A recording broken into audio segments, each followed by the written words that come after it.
Well, welcome back, everybody. This is our review and reaction to episode 6 and 7 of The Bad Batch. Obviously, these both came out together. And so, as always, would love to get you guys' kind of initial reactions to the episodes, things that you liked, things that stood out to you, and then we can dive into kind of an analysis scene by scene. But yeah, why don't one of you guys take it away? Yeah, I can start off. I think the beginning of this episode was really interesting because we um kind of get the like it starts off not with the Bad Batch, right? It starts off with Rex escorting Senator Singh, and that was such a cool part to me because we go back to Raxus, right? They kind of like reconnect there, or at least that's what it looked like, Raxus. And Senator Singh ends up meeting up with Senator Chuchi, and the only thing I had before that was we finally get to see kind of Hauser mentioned again back with Rex, which was really cool. I know it's a fan favorite back from previous seasons, and so it's cool to see him in there again. Um, but the coolest part of this conversation and thing that I took most part of it almost sounded like Senator Chuchi was talking about rebellion and was kind of starting the talks of that initial of like, we need to fight back against the Empire. We need to do this. And so that was a super cool part because it's like, okay, this is starting to officially feel like the Empire that we are used to, right? With Vader and Palpatine. And it's kind of like starting to get to that point, and we're kind of seeing like the it becoming such a new thing, but now it's shifting towards that all powerful um empire that we know from 4, 5, and 6. So I really, really enjoyed that part. Let me just topple on to Lucas a little bit. Kind of cool to see how season 1 of Clone Wars being brought out here with Senator Tucci, still loving the clones. That was one of the best arcs of all of Bad Batch was last season when the whole decommissioning of the clones and her role in that. So just to see her, like, everything that rubbed off of her from Ahsoka and that season 1, little arc. Very, very cool to see how that's coming into fruition. And also Senator Singh, Raxus. I actually like Raxus because of the Heroes on Both Sides episode when Ahsoka goes behind lines, right? And you get to see that the Separatists aren't these criminals that they're made out to be through the movies, and you get a better picture of how how they viewed Count Dooku, right? It's like everything that we've never seen. We think everything opposite, right? As people that from because all we're getting is the view of the Jedi, view of the good side, right? And so, great to see them, teaming up. Almost, it's like in continuity with like Andor and Senator Mothma, like starting the rebellion on her end too, like trying to divert funds and secretly have rich families try and support a rebellion. So really cool early aspect in this episode. Yeah, and I think like from there, my like overall reaction to episode 6 and episode 7 was obviously there are these undertones of the Empire and kind of moving into that era. But like you were talking about, Jason, they had so many callbacks to Star Wars The Clone Wars. Like this really felt like 2 episodes of Star Wars The Clone Wars to me. We have things like Senator Chuchi. We have Singh and the whole Raxus, separatist kind of movement brought into the picture. Again, we open up with Rex and some of these other characters. Later on in the episode, they end up going to Teth, right? Which was in Star Wars Clone Wars, the movie, right? Yeah. And then also in a few of the episodes as well. So, that was like a cool feeling to me as I was watching the episode. Was it definitely brought back we have those characters from the Bad Batch. We have characters like Omega and and Batcher, some of these newer characters, right? But it had a very Clone Wars feeling to it. But again, I think like you guys were saying, I think the people, especially the senators and like the people of the Republic, now Empire, I think they're starting to really feel like the gravity and the importance of the Empire. And again, like you're saying in those episodes, Heroes on Both Sides, right, where we have some separatist leaders, we have some Republic leaders, now they're kind of uniting against this common enemy and realizing, hey, like the Empire isn't really what the Republic wanted, and the Empire really isn't what the Confederacy wanted either, you know. And so again, there, you know, you kind of set up this dichotomy between the two, and they kind of unite between a common enemy almost. So Well, and to just quickly add to that, like in Heroes on Both Sides, Padme's explaining to Ahsoka that like this didn't used to be how it was. Like it's not always from the dawn of time been where these guys are bad and we're good. Like these are my friends that I Separatists work versus with on a daily Republic. basis. Yeah. Yeah. So very cool to see it come full circle and go from they were together and worked harmoniously in harmony to, you know, hey, Separatist Republic, back to hey, we gotta work together kind of thing. Yeah, definitely. I mean, I agree with what you were saying, Jake, because I felt that same way watching this episode 6. I was getting just Clone Wars flashbacks. So I'm like, this truly feels this kind of like melds with Bad Batch towards like episode 7. You kind of feel like Bad Batch and Clone Wars are kind of like meshing together. But this first episode kind of brought this more Clone Wars vibe, and not just because like we get to return to, you know, Clone Wars planets, or, you know, see old Clone Wars like Commander Gree, you know, old clones that we know from Clone Wars. But it was cool to kind of like get this. It was kind of cool to go back and to that feeling. I I grew up watching Clone Wars on Cartoon Network, like watching episodes come out, and it felt like I was watching that again, right? I felt like I was watching it premiere for the first time, like I was back then, and so that to me kind of boosted it even more. In, I guess we'll talk about it later, but in the ratings, I made sure to like acknowledge that in my thoughts as well. So We all grew up watching it on Cartoon Network, right? Yeah. Okay. Just making sure none of us are casuals. So Yeah. I also watched Star Wars Rebels on Cartoon Network. Well, not on Cartoon Network, on Disney XD when it was coming out. So, you know, if we want to talk about real casuals, yeah, that's such baloney, bro. I don't want to hear it. bro, I'm just saying, dude. If you were an OG, you were watching it on Disney XD, bro. I watched season 4 on Disney XD, and so did all of you. Don't try and tell me y'all watched seasons 1 through 3 on Disney XD. Oh, I absolutely Bro, did. you know I did, bro. I That watched is it since baloney. it came That's out. No, bad. Anything with Star Bro. Wars' That is name, dog water. I'm watching. dude, I Bro. remember Anything with Star watching. Wars I is remember watching the premiere of Star Wars Rebels on Disney, bro. When Kanan steps out from behind the boxes, puts the lightsaber together, and Ezra's just like dumbfounded, like, bro, it's a Jedi. Like from there, dude. I didn't really like season 1. Okay, it wasn't until some later rewatches. You get to the end of season 1, I was like, okay, the show's got potential. And from there, I watched seasons 1 through 4 on Disney XD, bro. It's baloney. What? I don't believe it. I don't believe it. Dude, Yeah. oh my goodness. The Yeah, opening of Rebels all and cap, all you'd like. the opening of season 1 and the ending of season 1 are like the best parts of that season. Yeah. Yeah. I beg to Anyways, differ, but we'll get into that later. yeah, we can talk Star Wars Rebels later.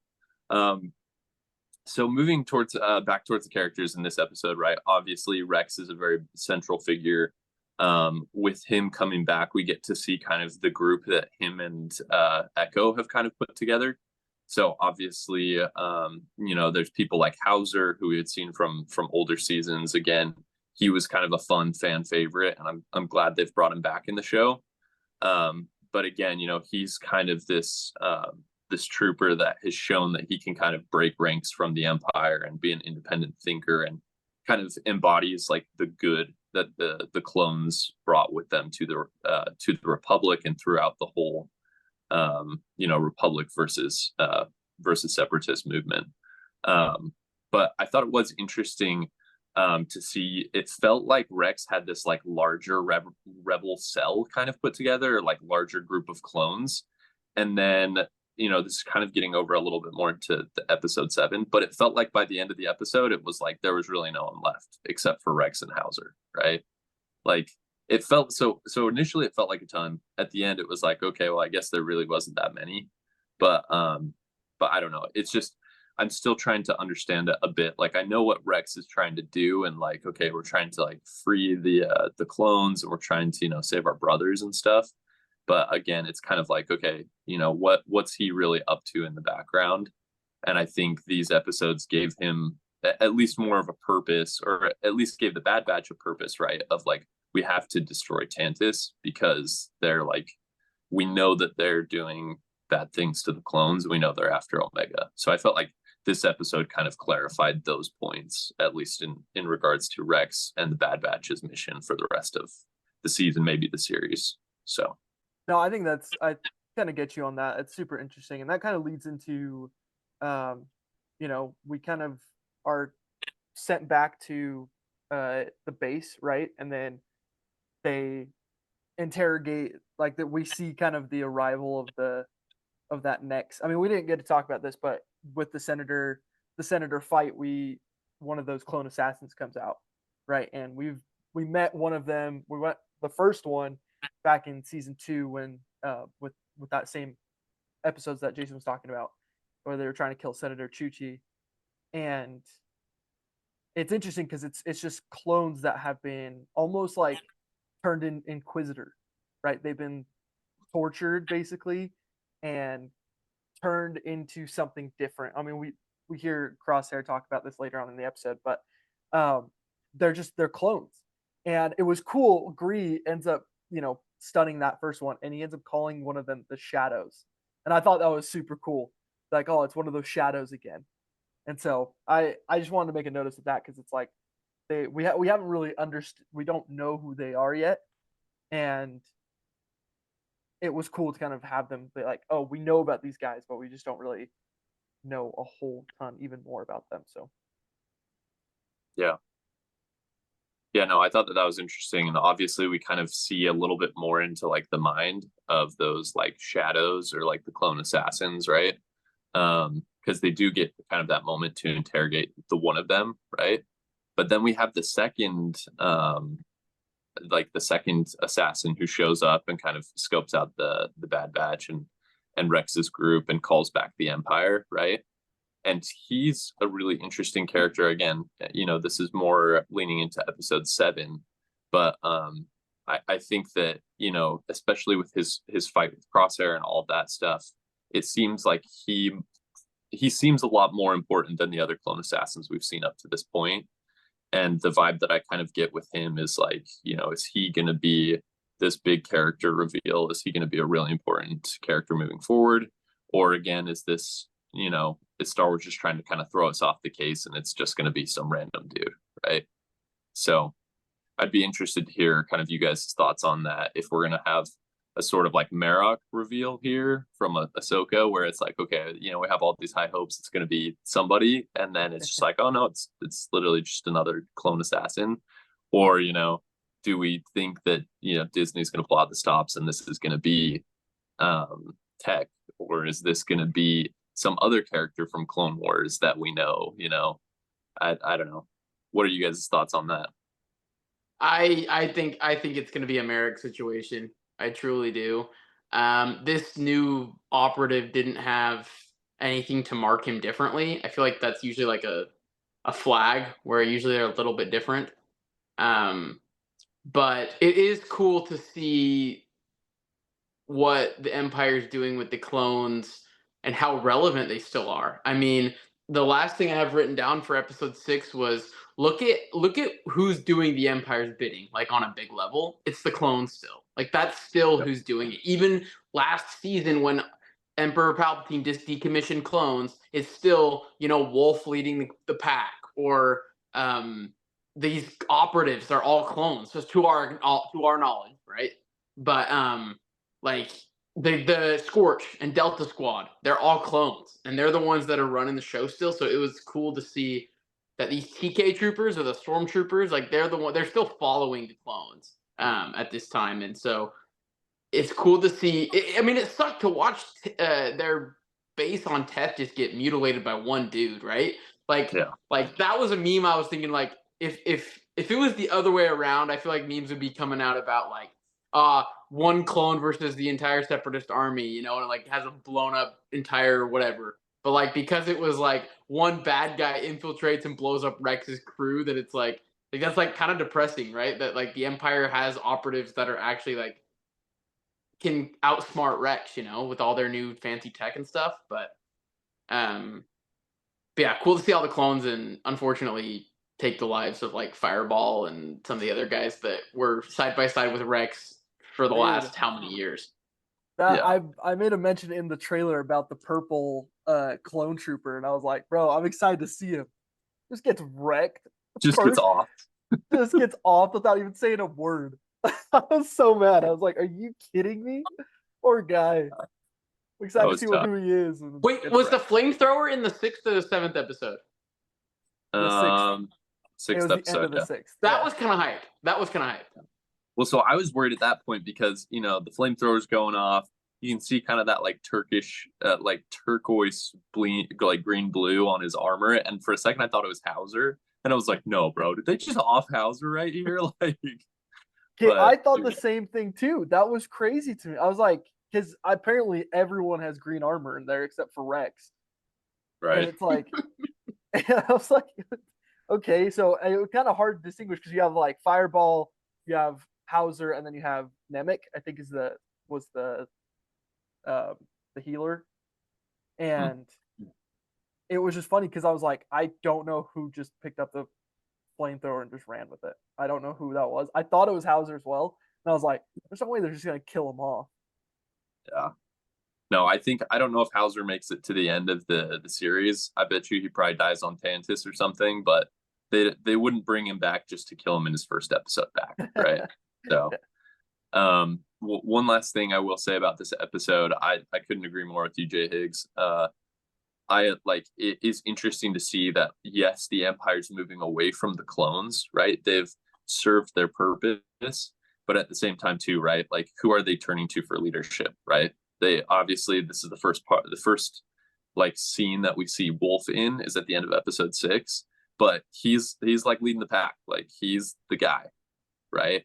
And even all of the assassins, right, are clones. So again, I think it speaks to the clones' military prowess, right?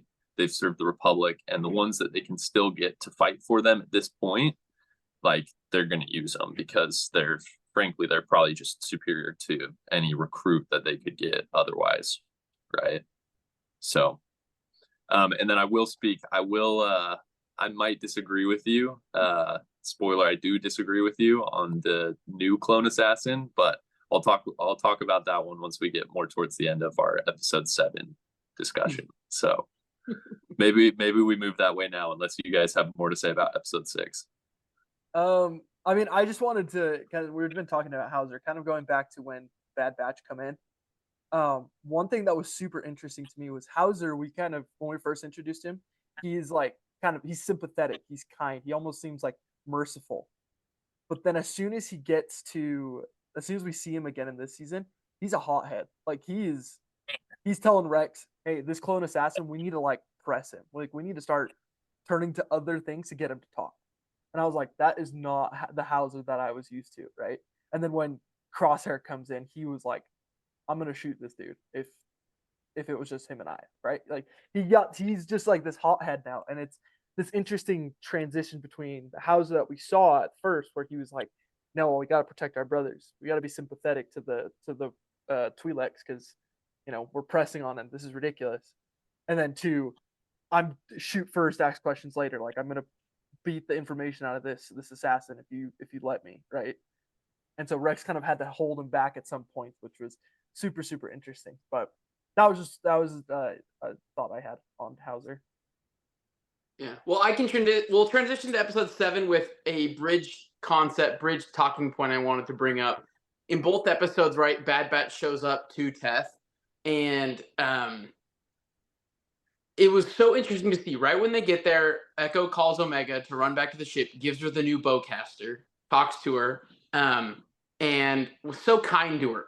And now with her bond with Crosshair and Wrecker and Hunter, I was like, okay, like she's got her family back. And then they show up to Teth, and every time that someone wants to speak to her, like they're getting on a knee to talk to her, eye level. They're like, gentle's the wrong word, but like they're so rough and military driven. Even Hauser, like I felt like when it came to anything with Omega, like that was such a focal point of stress and emphasis that they wanted to make sure she was okay. And also like they all understand even they don't understand what an M count is, they all understand like she is the best of us. Like we gotta protect her kind of thing. She's like, well, she's the prize. And so it was cool to just watch like Rex, especially, like every time he had to talk to her, he'd like get on her level and like be sincere and, was genuine. Rex has just, I feel like, just changed so much from Clone Wars till now. And I think it's so cool to see the dynamic that all the clones have had with Omega. Thoughts go if there's anything to move on, because it's across both episodes. So either way. Yeah, well, no, I think that for me was most evident in episode 7. And again, seeing the relationship between her and Rex, I think initially Rex sees her and he's like, oh, she's a liability, in like seasons 1 and 2. Either she's a liability or she's not really my problem, right? Like she's the Bad Batch's problem. Like Hunter and all those guys, they're going to take care of her. I can worry about the other clones, right? But now, like, in episode 7, we see that, he really does care about her and he's trying to protect all the clones. But the one that called out the most to me in episode 7 was the relationship between Crosshair and Omega. And again, we've discussed this in past episodes. They've built this relationship where now they're close. That relationship they have is just like the relationship she has with Wrecker or with Hunter, that she had with Tech. And so it was interesting to see, once they escape from the base and they're kind of like hiding in the forest after the ship crashes down, all that. They're hiding in the forest and they're kind of like looking around, making sure that there's no troopers around them on the ground. And there's a moment where Crosshair and Omega are together, and Crosshair's like, hey, like, are you all good? You got the bowcaster I gave you? Great. Like, you got everything else? Like, you're going to keep your head down, all this stuff, And she's like, yeah. And so that was a conversation that they never would have had in season 1 or 2, obviously, because they were on opposite sides. But even when they're, together at the base, he's not looking out for her. But now he is. And so I think, through that time that they had together on Tantus, they've really been able to grow closer. And Crosshair's been able to kind of like soften his heart a little bit. And now, he feels that same affection for her that everyone else does. And he kind of recognizes her importance. What does that signal?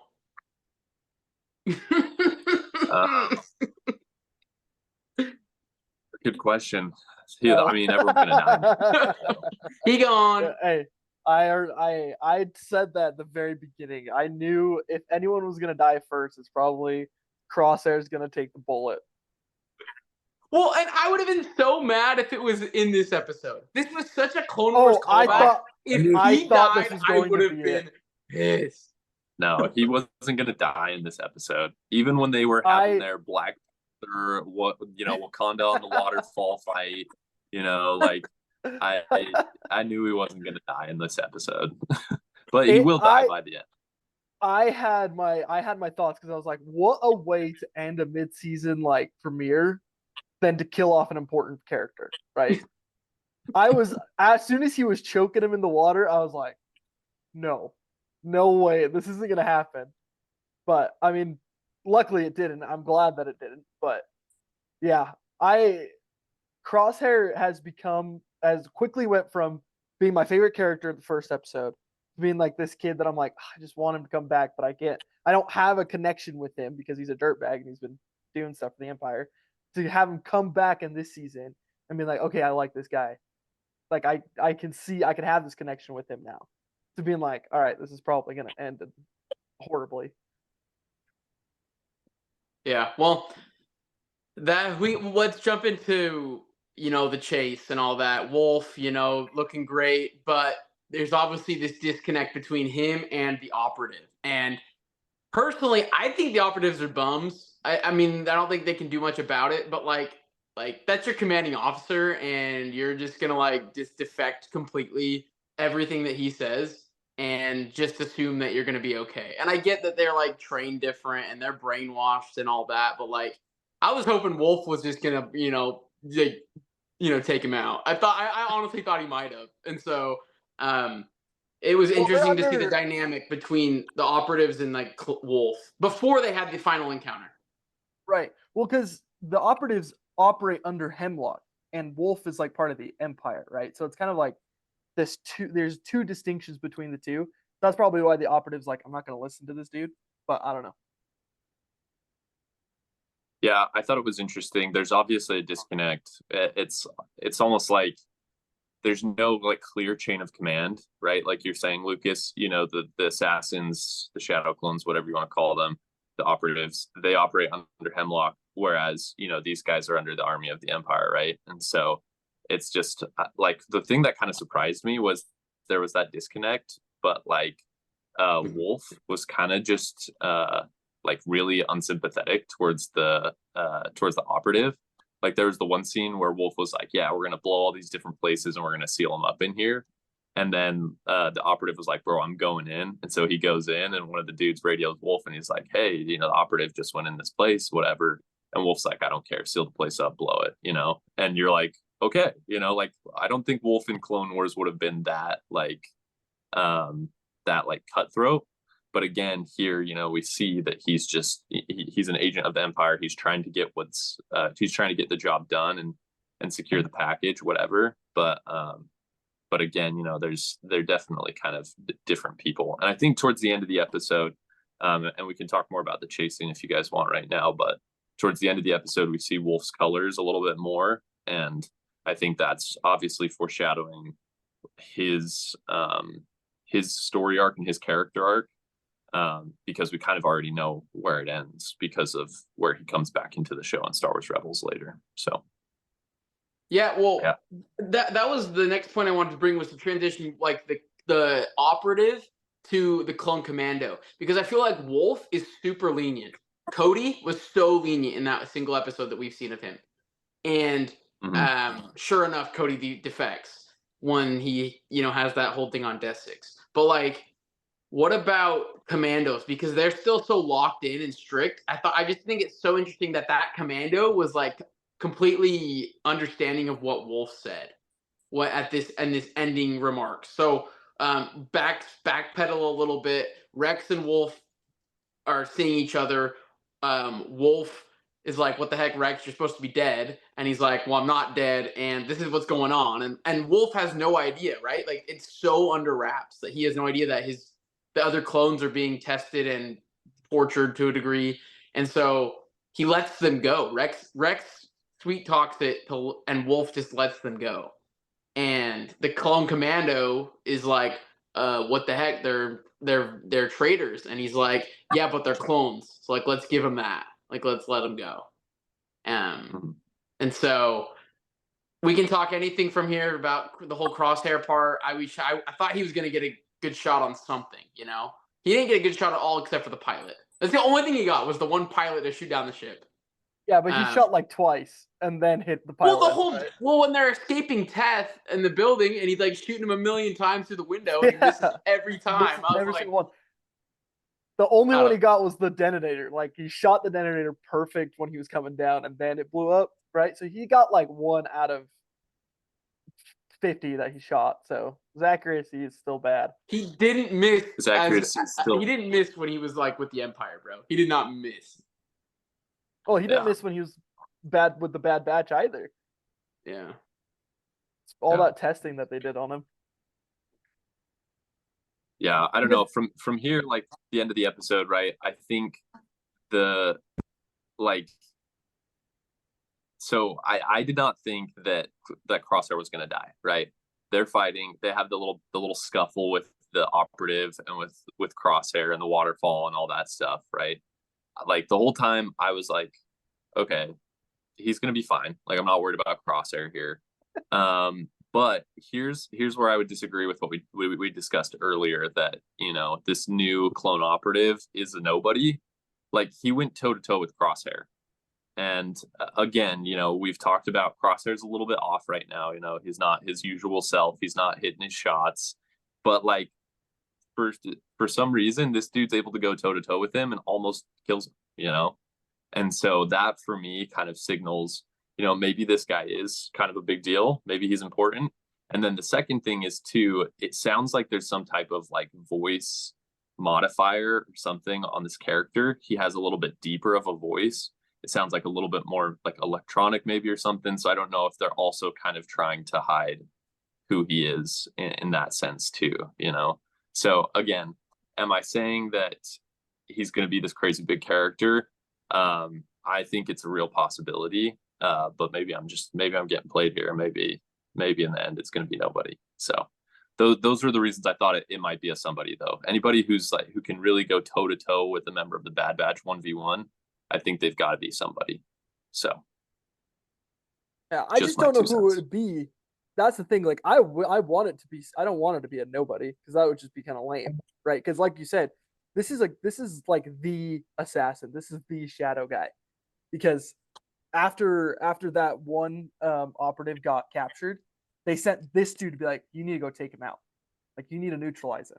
So it's like this guy has a special connection, or I guess it's like higher rank. And I want it to be someone big, but the thing is like at this point, we're kind of running out of names here. I'm hoping it's not Tech because there's no way it's Tech. It's a cop. There's no way. Right? He's not combat efficient like the other guys. Well, I mean, in the first season or the first 2 episodes of the second season, we see Tech kind of fight, right? I don't remember, but I'm pretty sure I would say Tech is probably a more proficient fighter than an average clone. But yes, I would agree. Tech against another member of the Bad Batch, he would probably be the weakest member. Yeah, he's no Hunter Crosshair. Well, and when they open the doors, they're in their base. They open the doors. He gets sniped. The other the other operative gets sniped immediately when the doors open. Yeah. And I was like, that can't be Tech, dude. That just isn't Tech. Well, so here's one of the thoughts that I've had. What if it's a clone of Crosshair? It's a wild theory, right? You might have a shot there. Yeah, that is very interesting. Because that would be crazy. Right? He snipes really well. You know, they fight, they kind of square up, and they seem pretty evenly matched in the waterfall, right? Matched, yeah. So that's where I'm kind of at, is it could be a character, right? Again, it's a long shot, but maybe it's some type of clone of Crosshair. I don't know. I would see that more than being a returning character, because I completely agree. Because Cody is defective. I would see like he'd probably be the other one that I would think could probably handle him, right? And other than that, like I don't know. I think it would probably be the craziest reveal of him like taking off his helmet and it's just Crosshair under there. That's next level. That's next level. So were you guys underwhelmed, or was it underwhelming to y'all with Wolf? Do you think did you get what you were expecting? Because I was like, if you're gonna drop Wolf, I feel like it shouldn't be so focused on a different thing. I thought Wolf was gonna kind of get his own thing. Yeah, honestly, I would just say I was like, I wasn't like wowed by his presence in the episode. I just thought it was like, okay, he's here, you know, like obviously he's calling the shots, he's the guy in charge, but I didn't think that he like was really like a crazy character in the episode. So that was just me. I mean, I really like that he was there. I think because kind of what you were saying, Jason, he almost like Rex almost like reached into his heart and like told him what he needed to hear. And you kind of see that throughout the entire episode where like Wolf looks at these clones that have been killed and he goes, oh my goodness, these are clones. Like, what are we doing? These aren't insurgents, right? And he checked on the one clone on Fireball, I think, who had the flamethrower. And he like, you can see in that like quick second, he's like grabbed his hand to like check his pulse. And then he just shakes his head like, oh, we lost another one, right? So you see that he has the sympathy towards the clones. And it all builds up into that moment where he's talking to the rest of the clones. And he's just like, you got me. Like, he directly disobeyed an order. Right. That was the crazy part to me. He directly disobeyed an order and he did not retrieve Omega when he was right in front of him. Well, think about this too. I feel like the operative was disobeying orders from Hemlock because the number one standing order is don't touch Omega. Like that's like Yeah, the order. Like unharmed, she needs yeah. to be alive, and he's out here blowing up the base, you know, trapping them in the room, shooting down.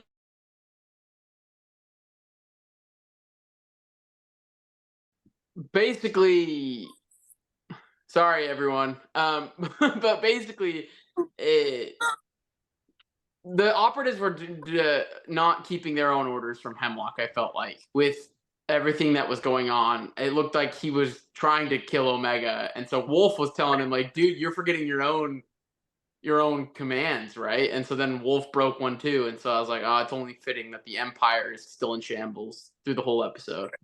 Um, but other than that, and mentioning that, you know, all of Rex's men died because of one operative, then I think that's pretty much all I had. So if there's anything else, now's the time. Yeah, I think the only other thing, again, the episode closes with a banger of a closing line by Rex, right? Obviously he kind of gives the Bad Batch direction of, you know, you got to go figure out, you know, why they want Omega, but also he says the line from the trailer, right, where he's like, you know, I thought the end of the war would mean an end to losing our brothers, but you know, here we are. So as a big Rex fan since the Clone Wars movie came out back in the day, I love all the Rex screen time I can get. But yeah, that's all I had. All I had for the episode. Incoming 9.5 out of 10, bro. Just for Rex. Just because Rex was in it, 11 out of 10. No, if you don't have anything else to add, Lucas, yeah, I can give my first. Well, wait, I do have one more thing. I saw a meme. I saw like a thing on Twitter today. Twitter honestly didn't blow up that much. I thought Twitter was going to be bigger today regarding these episodes, but one person said, they're like, "Dang, if only Tech was around to explain to them what M count was, they'd probably have like all their problems solved." You know, like there's like no one with like common Star Wars sense that's like can help them solve problems. And so I just died laughing. I was like, dude, Tech would know what M count is, dude. It wouldn't be a mystery. Well, it makes sense, right? They're not asking the Jedi about their religion, right? They're just there working side by side with them. They're not gonna. I mean, unless you're Anakin Skywalker, who helps, you know, set up has Rex help him set up secret meetings with Padme. But other than that, the ultimate wing. Yeah, dude. Other than that, like they're not gonna know what that is. Which makes, I mean, that now that you mentioned that, the last thing I want to say is I'm just excited to see where they go with that. Because I've been saying this, I'm like a broken record. I watch Star Wars specifically for the Jedi and the Force, because that's just what I grew up on. Clones are awesome. I love the Clone Wars era, but like I'm excited to see them finally incorporate that. I want to get back to seeing Jedi and the Force and all that stuff. So I'm excited to see what they do with that. Well, we still got Ventress and Quinlan somewhere around the corner. Yeah. All right, Jake, let's do it. Yeah. So opposed to popular belief, I'm not dropping a 9.5 out of 10 here. I do love my boy Rex showing up. Overall, I give the episode a solid 8 out of 10. I thought it was a good episode. I enjoyed it. Again, like I said in the very beginning, it felt like I was watching an episode of Star Wars: The Clone Wars, which I loved. Like, take me back to 2008 Cartoon Network Saturday morning. I turn it on. I'm just watching the boys fight some clankers. But again, I think that were there some aspects of it that were a little lackluster. Yeah, but at the same time too, not every episode is gonna be like Umbara or one of these crazy story arcs, right? So yeah, I'd go solid 8 out of 10. Really liked the episode. Again, happy to see some new characters come in, some old characters return, and excited to see where they go with the rest of the season. Nice. I'll go with that. I think overall I'm combining both episodes. I mean, episode 6 definitely had a better wrap up I received it a lot better because of what I said, because it felt like a Clone Wars episode, and like you said, Jake, like I felt like I was back again, back in childhood. So I'm gonna give this an 8.5 for, I guess, for both episodes, because it they connected, kind of like what we mentioned before. It felt like it felt like one episode but split into two parts. And so it definitely had that like Clone Wars feel to it, but then towards the end we got to have that Bad Batch like meshed into it, that Bad Batch feeling and vibe meshed into it. So I'm really excited to see what they're going to do with the rest of it. Right? I mean, it's ripped to our clone brethren that died, and so Rex is going to kind of have to start from ground zero again and try to find more clones. But I'm excited to see what they do with it. All right. Well, I need to give a little analogy. So in Rebels, some of the callback Clone Wars episodes exceeded expectations. I felt like this one was a callback Clone Wars that didn't exceed expectations. Like when Ahsoka goes to the Jedi Temple with Ezra and Kanan, and she finds out who Darth Vader is. Like, that's a crazy episode with Kanan becoming a Jedi Knight and finding out that the Inquisitor was a temple guard, and Ezra seeing Yoda and like learning about Malachor. Like, that's a pretty huge episode. I feel like this one was like trying to cater to the callback, like Lucas's nostalgia, like all of our nostalgia, but also like, I don't know. I thought Wolf was kind of a letdown. He didn't do much, you know. It was kind of just like, oh, I'm gonna let this operative walk all over me. And I don't know. I wasn't like thrilled with that, but I thought, you know, the rest of it was fine. I thought it was fine. You know, it was a fine episode. So for that reason, I'm going 7.5. But I felt like it, like the thing I think that's carrying it over from a 6.5 is the beginning of the 6th episode with Chuchi and Sing, because I'm like, dang, like this is like early rebellion talk, you know, that's different. That's something that's like progressing to you know the Rebels era where the Empire's formed and the rebellion is getting formed, you know. So yeah, 7.5 for me. Don't call me a hater. I love Rex, but like. Not enough. I was just worried. It felt like a Crosshair going to die the whole time to me. I felt that, and I was like, he You're can't too go out like nervous the this. whole time. Dude, that's true though. I feel you on that. They just did such a good job with the story of these characters, especially in the last 2 seasons. And I gained more appreciation for season 1 when I've rewatched it. So like, I felt like we've had this huge buildup for Crosshair, and then like the only thing that actually happens in this episode is that they meet Wolf and that all of Rex's team dies, and like there's someone that is capable of taking down Bad Batch, these operatives. Like, I don't know. I was just kind of let down by because like think about it. Season 2, what we referenced forever ago, the Senator Chuchi, you know, decommissioned the clones. That was crazy. That was a crazy Clone Wars callback. And so I was like, dang, like there's just so much that I felt like when you start the episode with Rex walking into a place with a separatist senator, like something's got to be crazy. And I just felt like it wasn't. So 7.5 isn't even that low. Like it's still a solid rating. No, that's so good. That's a good rating. Yeah. Anyways, well, catch us for episode 8 next week, and we'll see y'all then.